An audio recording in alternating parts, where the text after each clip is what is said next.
Hey guys, Woody here. I am back for my first ever Gen Con, and I would love to take a minute to show you all of the games that I came back with.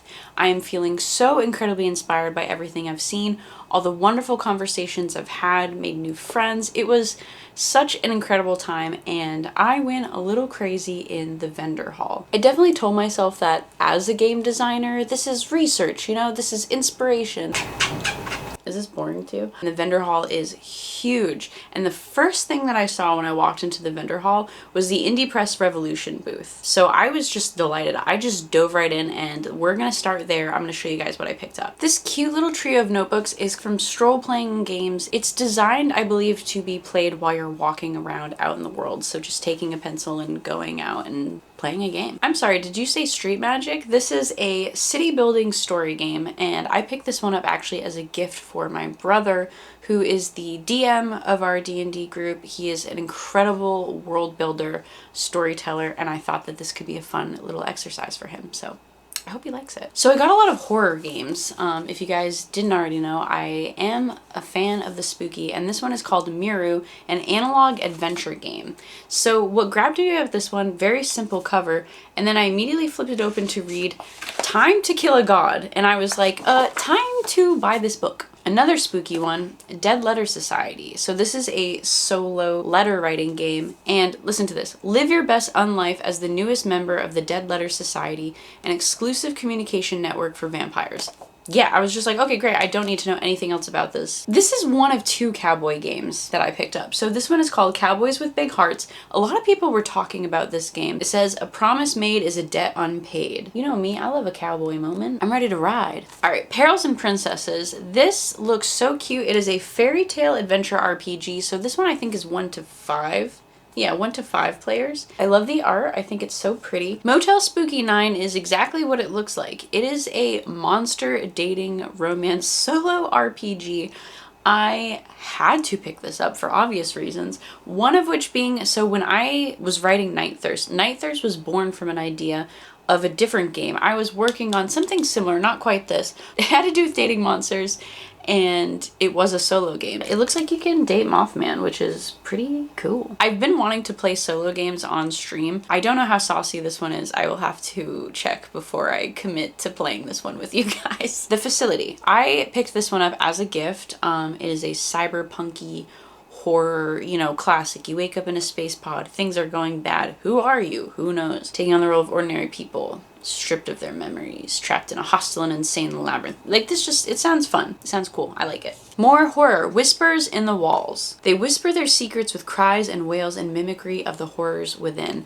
I am so curious. So I have never been, this is Archie in my lab, by the way. I can't tell in the camera if you can see him right now. I'm so incredibly curious because I've been very scared playing video games. I have never been scared by a tabletop game. I've never been scared by a game like this. I have been unnerved. I've gotten chills. I've had something described to me in D&D that I've been like, ooh, wow, it's gonna stick with me. But I've never been scared. I want to be scared. I want to play this by candlelight in October and just be scared. That's what I want. Carved by the Garden. So this game is a folk horror RPG. It's a solo game. It is taking place on your final day in the woods. So I love something where you go into it being like, oh, I know how this ends. I just don't know how we get there. You know what I mean? I do know that I will not survive this game, but how, what, why, who, where, me? I mean it. I want to be scared. RuneCon. So this is a carve your own fate in this rules light role-playing game of Norse fantasy. So this one I also picked up as a gift. The art is very cool. It says death is not the end. Spooky. You're in space and everything's fucked. How was I not going to pick this up? I am very scared, truly, literally scared of the idea of deep space. It is very unnerving to me. That's why I like games like Dead Space. Yeah, look at you, stupid baby. You, yeet ya. Fetus deletus. And Alien Isolation. Oh my god, I just kind of hee-hawed like a donkey. I'm so sorry. So it has 2 books that it comes with. We've got the Struggler's Guide, not survivors, not players, the Struggler's Guide, and the Station's Guide, because from what I gather, there is a living, nasty sort of entity of a ship and the people who are stuck on it, and you can play as one or the other. And I am very, very excited to try this out. More spooky! This is Transformation, a solo RPG about the monster you are becoming. Who doesn't want to do that? Come on, baby, scare me, scare me. So here's a different take on a spooky game. This is Follow Me in the Night, a Cursed Radio. So what grabbed me about this game is one of the things it involves is something to play music on. So we're listening to music with this. I'm going to play this, but I also picked this up as a gift for a friend, as well as Void 1680 AM, a solo playlist building game. So this idea of music in games is very interesting to me. I love, putting music on in the background while playing something like D&D or other games, but I also am very fascinated when people make playlists for their games. For example, Valka, a game that my friend Burke Penrose made, he also did the music for it, and the music is really good, and I love this concept so much, so I am very, very curious about both of these. So that's everything I got from the Indie Press Revolution booth. You should check out what they do. They do a lot of beautiful things. They've also done, they published 1,000-Year-Old Vampire, which is a game that I've been planning on playing on stream, and they're really wonderful people, and they were a joy to talk to. And that was my first booth. That was my first booth. I was like, okay, I'm in trouble, but also I'm having the best day of my life. And I'm going to show you the next booth that I went to. So the next booth that I made my way over to was the Plus One booth. So these are the folks that put out the RPG Zine Club, which I am now a card-carrying member of. And they were an absolute delight to talk to, and I'm looking forward to doing that more. They have some really cool stuff over there, including this. So this is Masks of the Masks. This is, I picked this up and it said, I fully believe this game will break your heart. I was sold automatically. So it is a comic book style game. I cannot wait to play this. Also, I forgot to mention, I am going to be linking all this stuff down below, so you'll be able to check out these places and all these cool games for yourself. Hapsy Cordo's Kitchen Horrors is another game that I picked up for my older brother because not only does he love games and spooky things, but he loves to cook. So I thought that he would really appreciate this. And look at that, that's freaking spooky. All right, this is the other cowboy game that I picked up. This one is called The Great Soul Train Robbery, a game of desperados robbing the train to hell. All aboard to me playing the shit out of this game. And last but absolutely not least is Terrific Tony's Pizza Patrol. Terrific Tony's Pizza Patrol is your home away from home. It's your sworn duty to deliver hot, fresh za in less than 30 minutes, or it's free. Too many free pizzas mean Tony can't make rent. If Tony can't make rent, cosmic forces may destroy us all. The only thing that stands in the gap is the Pizza Patrol. Let's roll out. And speaking of roll out, so this just flips open like this. I was so delightfully taken immediately by the aesthetic of this, and it's just so compact. This is the whole game. It is so simple. I am all about it. Look at that. It's so cute. So after I picked up those super cool zines and joined the RPG Zine Club, I turned and I was just faced with Adam Voss's booth, which if you don't know who Adam Voss is, he's a very cool guy making some really crusty, grungy, fun, gnarly, innovative games, and I was so delighted to get to check out his stuff in person. First off, I picked up 1978, The Night They Came Home. So this is a 1 to 2 player game. It is based on classic slasher movies, and you either get to play as the survivor or you get to play as the slasher. I think that this is one that I'm going to play on stream. The aesthetic is beautiful. The art is incredible. It comes with a screen printed cloth playmat and these really beautiful cards. It's so cool. Cyber Metal 2012. So this is one that I picked up for myself and also for someone as a gift. You are the citizens of Pentagram City, a walled-off metropolis ravaged by crumbling technology, past war, and the after effects of satanic rituals years prior. Hack your bodies, spill your blood, and annihilate your enemies in an attempt to survive in a world that stopped caring about you long ago. Yeah, let's go. Ever dream this, man? So this is a game where you are playing with other people and you are putting together the composite, all the pieces of this person's face that everybody is dreaming about. Every night throughout the world, hundreds of people dream about this face. That is scary. That's really freaky. Look at this thing. I can't wait to play this. Ugh. This is a game called Missing. This is the entire game. So here are the rules of the game and then information that you are going to need. You are going to scratch this off like a scratcher ticket. And it is a conspiracy horror RPG.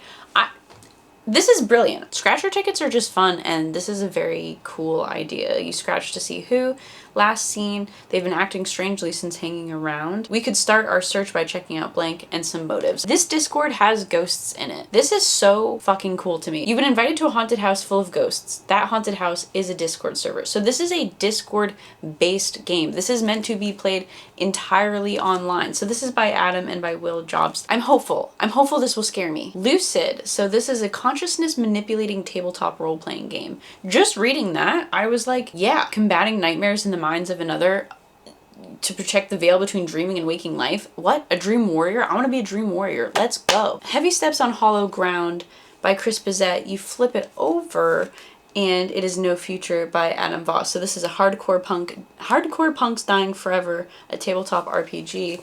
Flipping it over, we've got Nobody Gets Out Alive. I love this dual book thing that we have going on here.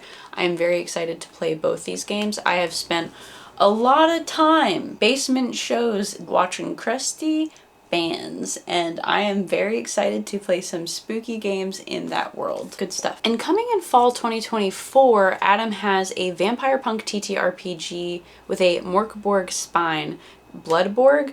I am already invested. I am all in. I am all in. We got to chat about it a little bit, and I was like, you were describing a game that I want to play right now. Okay, so I know that you were admiring my new Eric's Hobby Workshop merch. Didn't pick that up at Gen Con, but I did receive some shirts while I was there, and I would love to show them to you. A fashion montage before we dive back into games. The folks at Wicked Loom gave me this. I'm very curious to see all the projects that these guys are going to get into. I got this fun camp style shirt at the Hunters Entertainment Party, which was such a good time. I enjoyed every minute being there. Quest Snakes, which is a very fun game that you and I are going to be talking about more on this channel very soon. It is from Real Fate Games, and it's just a cool shirt. I also got a Kingdom Death shirt that is currently in the wash right now because I've already been wearing it. Okay, speaking of Hunters Entertainment, I stopped over by their /Renegade booth, and they were nice enough to send me home with Alice is Missing. This is a game that I've been wanting to play for the longest time, and now I also have the expansion.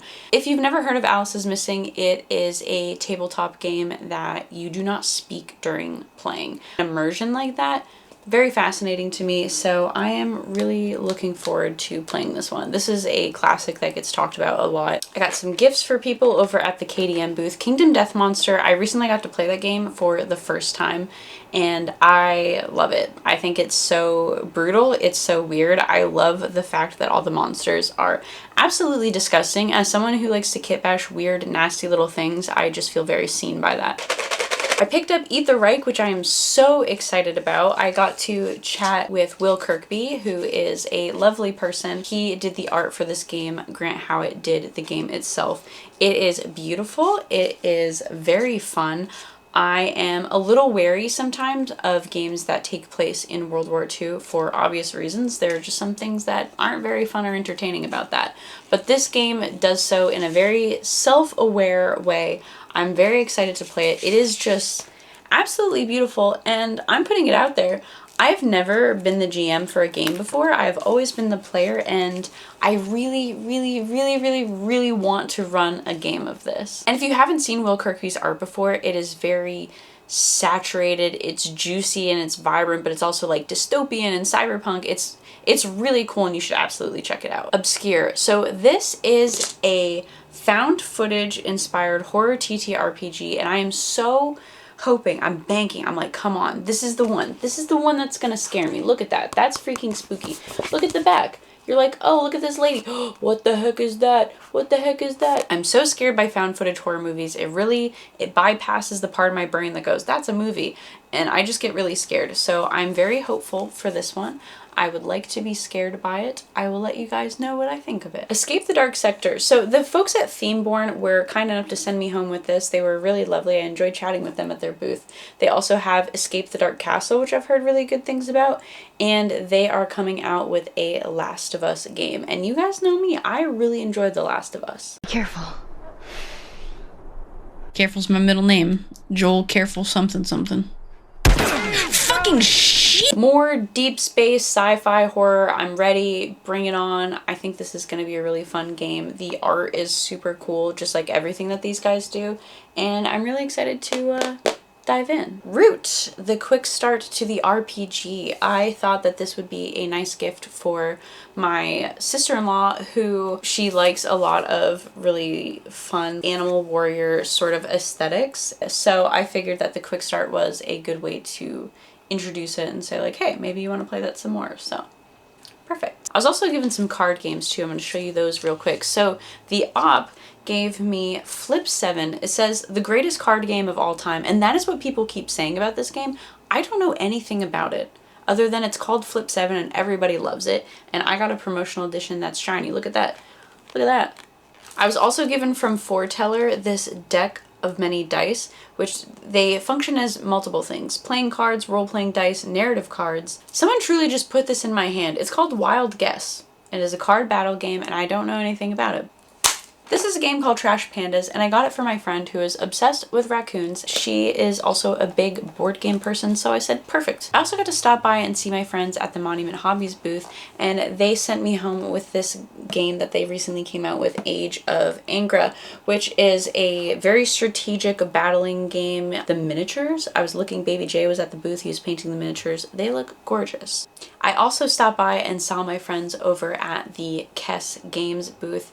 They are a wonderful group of people, and they sent me home with two very nerdy, very exciting games. So we have the new Sonic Speed Battle, and I was a huge Sonic Adventure Battle 2 kid. I played that game so much. I spent so many hours in the Chow Garden, and I am delighted to try this out, as well as Luffy's Bento Panic. So this is a game that I am especially excited to play with my brother and his partner, because they are the world's #1 One Piece fans, and they are also just huge culinary geniuses over there. So this game is kind of perfect for them. Some more gifted board games. I went to the Lucky Duck party. Those folks are super nice, and they sent us home with a lot. We've got Nestlings, which is a very beautifully designed resource management game with cute little birds.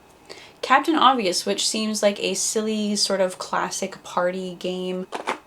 Quartz, the dice game. You are some cute little dwarves, and it comes with crystals. I love that. Tranquility, which is a cooperative, pretty game about climbing a mountain together. And the smallest, but arguably, in my opinion, the most delightful game that Lucky Duck gave us. This is the Paper App Dungeon. So instead of a dice for this dungeon crawler, you are using a pencil, because a pencil has 6 sides, and this has been deemed the P6. It comes with a little pencil, which every side is marked with a number, and you roll the pencil, and you are just crawling through a dungeon. There's a little guide that will show you what these different symbols mean. You're the little smiley face that starts off, and from there you roll, and you just go around. This is so brilliant to me. I'm going to toss this in my purse, and instead of, if I'm waiting in line for something, you know, I'm at the DMV, I'm waiting to bail my friend out of jail again. You don't have to just sit there and scroll on your phone. You can just take out this little dungeon, and it's procedurally generated, so all of them are different. You could go through this entire thing and then recycle it and buy another one, and it will be completely different. This is so much cooler than doom scrolling on your phone. To me, this is so innovative. I saw so many incredible things that just got me so incredibly inspired, so fired up. I truly believe that the reason to live is to enjoy it, and I think playfulness and I think games are a big part of that. And I know that sounds dramatic. I know that sounds like, Woody, calm down. It's just a game. But I'm telling you, I'm right. I know that I'm right. All right, whew. That is my Gen Con 2024 pickup video. We made it. I'm going to be talking about Gen Con and conventions just in general more in another video, but I just wanted to show you guys what I picked up, because as you can see, I'm very excited, I am very inspired, and I wanted to share that with you guys. And I also wanted to take the time to say thank you so much for making Gen Con possible, for making this channel possible. Thank you so much to the Goblin Gang and to my Patreon supporters. Does that feel good? A huge thank you again to all the people that I talked to at Gen Con. Thank you for making my first one such an incredible experience. Thank you so much for all the generous gifts and your kind words. It was so incredible. I know there are a million things that you could be watching on the internet right now, so I am very grateful for the gift of your time. So thank you. I would love to know if you've played any of these games, or if there's any of these in particular that you're really excited to see. I am going to be talking about them more on the channel, as well as playing some of these on stream, and I hope to see you over there. I could sit here and yap to you about games all day, but I need to find a place to put them, and I need to dive in and start playing them as well. So I'm gonna go do that, but I'll catch you in the next one, and in the meantime. And don't forget that you are currently making the world a better place just by being you. It's like your superpower. So keep doing that. Bye, guys.